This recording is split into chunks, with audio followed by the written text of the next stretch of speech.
Hello dear viewer, are you new to Rimworld? Have you played Rimworld a while back but you forgot the basics? Or are you just looking for new ways to survive after the imminent collapse of civilization? Yes? Well, that's great! You've come to the right place. In this video I will show you a few things you need to know as a beginner in Rimworld. These tips are meant for the more inexperienced new players, but I've got plenty of other tutorial and trick videos for the more experienced ones. There should be a link to that in the top right corner of the screen, if post-production team didn't forget that.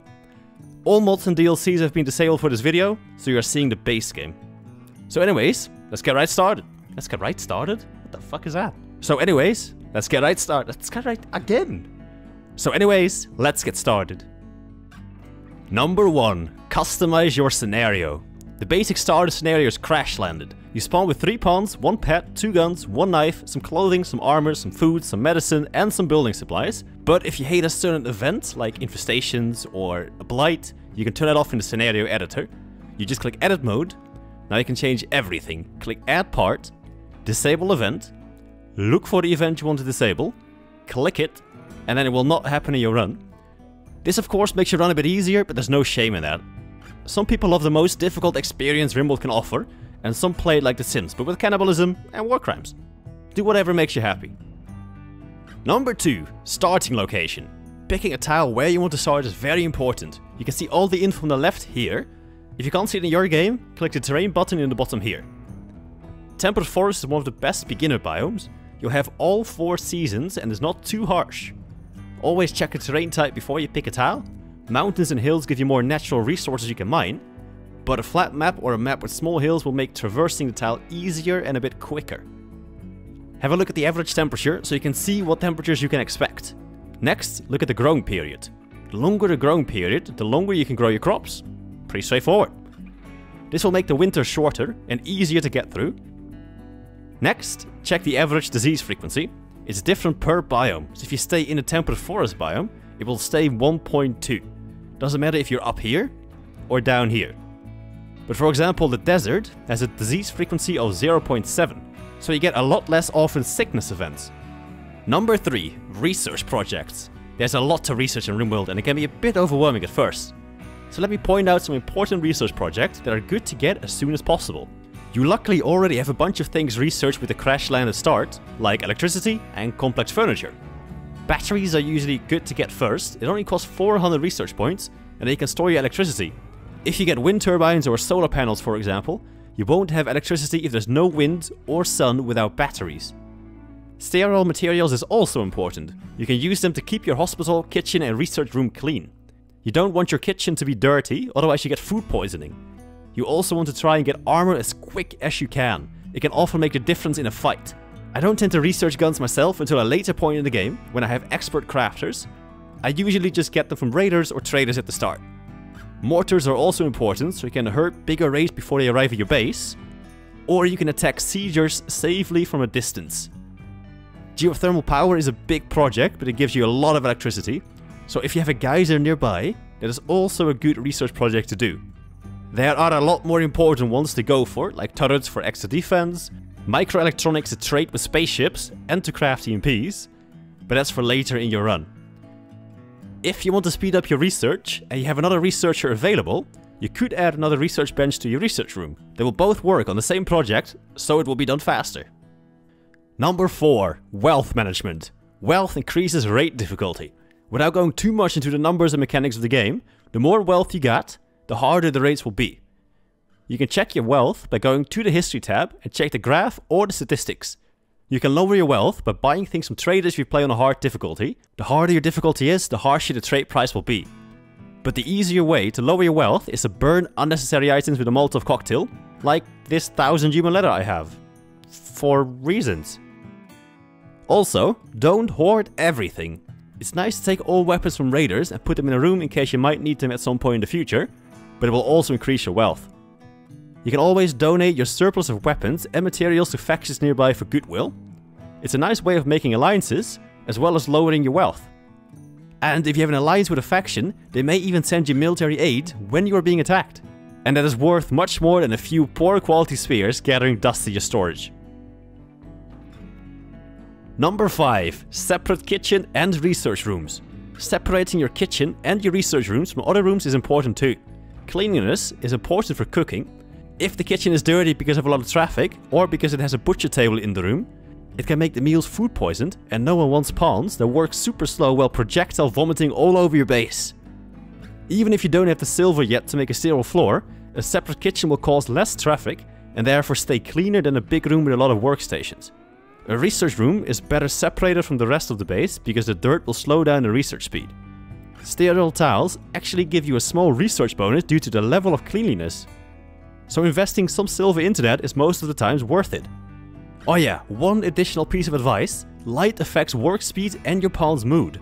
So make sure your research room, your kitchen and your other workstations have a source of light like a torch or a lamp to make them more efficient.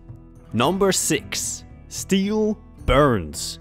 Yes, it does. Steel burns in Rimworld. And wood too. Yeah.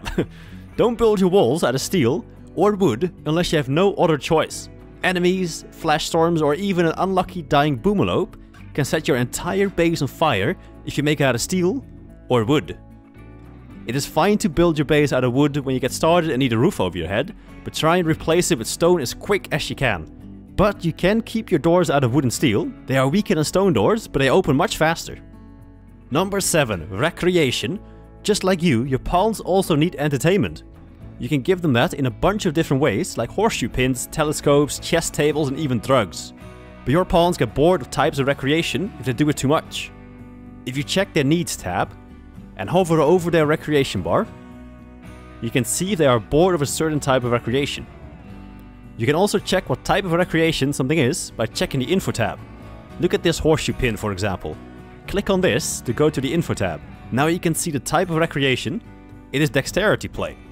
So make sure you get different types of recreation so your pawns don't get bored and stay happy. Number 8. Medical care. Once you spawn in, you should change the preferred medical treatment to doctor care. You can do that per pawn, like this, or in the assign tab, like this. But the best way to do it is in the health tab and change the default so any future colonist or prisoner immediately get put on the same preferred medical treatment. You don't want to waste your good medicine if your pawn has a simple bruise. I also turned bed rest off myself in the work tab. That does not mean that they don't sleep anymore. It means that they won't stay in bed if they are injured. They will heal fast if they are in bed, but with a few scratches and bruises, I usually just send them back to work. However, if they have an infection, the flu or the plague, I will allow them to stay in bed to get that immunity raised quicker so they don't die. But with minor injuries, I don't give them rest. Work, damn it, work! Number 9. Barracks and Bedrooms. You can put your beds together in a room and create barracks, or you can make separate bedrooms for your pawns. If you put all of your pawns in the barracks, they will get a mood penalty solely due to the fact that they are in a barrack and don't have their own private bedroom.